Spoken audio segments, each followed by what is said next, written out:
नमस्कार। आज म तपाईहरुको माझ एउटा ठूलो डिसिजन लिन गइरहेको छु र इलेक्सन पश्चात जुन एउटा पहाड अन्यलतामा छाइरहेको छ अनि मान्छेले नयाँ सरकार चुनिसकेको छ र नयाँ सरकारमाथि एउटा मान्छेको आस्था भरोसा धेरै छ उहाँहरुमाथि, नयाँ सरकारमाथि। र त्यो सरकारमाथि एउटा अब हाम्रो जातिले न्याय र उन्मुक्ति पाउँछ भन्ने पनि मान्छेको भरोसा आस्था छ, त्यसलाई मैले एक्सेप्ट गर्नुपर्छ। र म पनि नयाँ सरकारलाई रिक्वेस्ट गर्छु कि अब हाम्रो यहाँनिर जुन धेरै वर्षदेखिको मान्छेको एक्सपेक्टेसन छ, त्यो एक्सपेक्टेसन माथि तपाईहरुले काम गरिदिनुहुन्छ भन्ने भरोसा पनि छ मलाई। र कहीँ न कहीँ म हारेको छु अनि हारेपछि मैले एउटा जिम्मेवारी लिनुपर्छ र त्यो जिम्मेवारीसँगै मैले आज एउटा ठूलो डिसिजन गर्नुपर्छ। मान्छेलाई एउटा जिटिएले गर्दाखेरि कहीँ न कहीँ हाम्रो एउटा जातिको सुरक्षित व्यवस्था रोकिँदैछ भन्ने फिल पनि हुँदैछ मान्छेलाई। हो एउटा समय थियो जब पहाडमा शान्तिको जरुरत थियो, त्यति बेला धेरै रिस्क लिएर हामीले शान्ति एस्टाब्लिश गर्यौं। भोलि पनि शान्ति होस् पहाडमा, एउटा डेमोक्रेटिक प्रोसेस एस्टाब्लिश भएको छ, त्यो प्रोसेस चलिरहोस्, तर मान्छेको एउटा आस्था भरोसाको एगेन्स्टमा म जानु पनि चाहदिनँ। अनि जिम्मेवारी साथ मैले लिनु पनि पर्छ कि अब हारेपछि एउटा हारेको जिम्मेवारी मैले बोध गर्नुपर्छ र मान्छेको आस्था भरोसा अब अहिले घरि जिटिए माथि छैन। जिटिएले हाम्रो जातिको आउँदै गरेको ठूलो व्यवस्था नै रोकिन्छ भन्ने उहाँहरुको मनसाय पनि छ। र अब सायद यो समय हो हामी सबै मिलेर यो जातिको उत्थानपट्टि लाग्नुपर्छ भन्ने जस्तो लाग्छ। सबै इगो भएर मात्रै हुँदैन। र आजदेखिको म जिटिए को चीफ एक्जिक्युटिभ पदबाट, जिटिए को सभासदबाट म रेजिग्नेसन दिँदैछु। एउटा जिम्मेवारीसँगले म भन्दैछु र सायद अब जिटिए नै बसिरह्यो भने अझै ढिलो हुन्छ हाम्रो व्यवस्थामाथि। अनि जिटिए माथि अब पर्सेप्सन यस्तो बिग्रेको छ, अब जिटिए माथि भ्रष्टाचारको आरोप छ, लाञ्चामा लागिरहेको छ। जिटिए मा पैसा नै धेरै कम्ती आउँथ्यो अनि पैसा पेमेन्ट गर्ने अवस्था पनि त्यस्तो छैन जिटिए मा। अब अहिले त्यस्तो अवस्था सबैलाई थाहै छ। र पनि हामीले अब यो पहाडको विकासको लागि, शान्तिको लागि हामीले सबैसँग मिलेर काम गर्ने हाम्रो सोच छ। भोलि पनि हामी मिलेर काम गर्छौं। हामी डिस्ट्रक्टिभ पोलिटिक्स कहिले पनि गर्दैन पहाडमा। र जिटिए माथि इन्क्वायरी हुन्छ भने म त्यसलाई वेलकम गर्छु। यो माथि इन्क्वायरी बसोस्, जिटिए माथि अझै बस्यो भने अझै सबै कुरो क्लियरिटी हुन्छ। त्यसै एउटा पर्सेप्सन, त्यो पर्सेप्सन क्लियर हुन्छ अनि जुनै कुरा म फेस गर्न तयार पनि छु। हेर्नुस्, त्यसमा मलाई के दुई मत छैन। र म सबै सभासदहरुलाई रिक्वेस्ट गर्छु, अब नरुङौं यो। हामीले सबैले जिटिएमा लोभ गरेको पनि देख्दैछ, मान्छेको अगाडि हाम्रो पर्सेप्सन पनि देख्दैछु हामी। अब यो सभासदहरु हामी यति बेला हामीले रुङिरह्यौं भने सायद अरूलाई यस्तो पर्सेप्सन जान्छ कि यिनीहरूले जातिको एउटा ठूलो व्यवस्थामाथि हडल्स बनिँदैछ भन्ने एउटा मेसेज जाँदैछ। हेर्नुस्,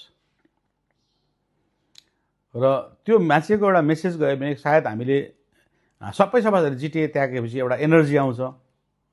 हामीले जनताले सरकारमाथि हामी राख्न सक्छौं, कुरा राख्ने एउटा तरिकाले राख्दाखेरि पनि सायद यति बेला सबै हाम्रो तरिकाले राख्यो भने सबै कुरो राम्रो हुन्छ। र यति बेला हामीले हो अब अझै हाम्रो हातमा 12-13 महिना जिटिए छ, तर अब त्यो लामो समय हामीले रुङिरह्यौं भने अझै हामी टाढिँदै जान्छौं, समय बित्नु कति पनि लाग्दैन। किनभने उहाँहरूले दिन्छु भनेर भनिसकेको छ भने हामी सायद एउटा आवाज भएर माग्नु पनि सक्नुपर्छ। तर डिस्ट्रक्टिभ प्रकारले, कन्स्ट्रक्टिभ प्रकारले हामीले भरोसा गरौँ। अब उहाँहरूलाई भरोसा गर्नुपर्छ, किनभने अहिले डबल इन्जिन सरकार छ, अहिले हडल जिटिए बनिरहेको छ। र म सबैलाई, हाम्रो कार्यकर्ताहरूलाई, हाम्रो पार्टीको कार्यकर्ताहरूलाई हाम्रो जुन विचारधारा छ यो विचारधारामा काम गर्नुपर्छ। भारतीय गोर्खा प्रजातान्त्रिक मोर्चाको जुन विचारधारा त्यसलाई बचाएर लानुपर्छ, अगाडि लानुपर्छ। हाम्रो कुर्सीपट्टि मात्रै हामीले सारै अब लाग्ने समय हैन जस्तो लाग्छ। यति बेला हाम्रो पनि एउटा दायित्व बनिन्छ, सबै इगोहरु त्यागेर एउटा एकमत भएर अगाडि जानुपर्छ जस्तो मलाई लाग्छ।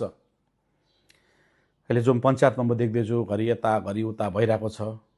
अहिले त्योभन्दा पनि इम्पोर्टेन्ट अब एउटा जातिको इस्यु छ र त्यो जातिको इस्युमाथि र यो सरकारमाथि हामी भरोसा गरेर अगाडि गयौँ भने अब सायद आउने दिनमा हाम्रो आफ्नो पर्सनल भन्दा पनि अब योपालि जातिको उत्थान हुन्छ, जातिको मुक्ति हुन्छ, हुनुपर्ने सायद दिन अब आयो होला जस्तो लाग्छ। किनभने डबल इन्जिन सरकार छ, उहाँहरू पनि कमिटेड छ र हामीले त्यसलाई भरोसा गरेर एकअर्काको लडाइँ भन्दाखेरि बरु एउटा राम्रो परिवेश तयार गरेर हामीले अगाडि जानुपर्छ।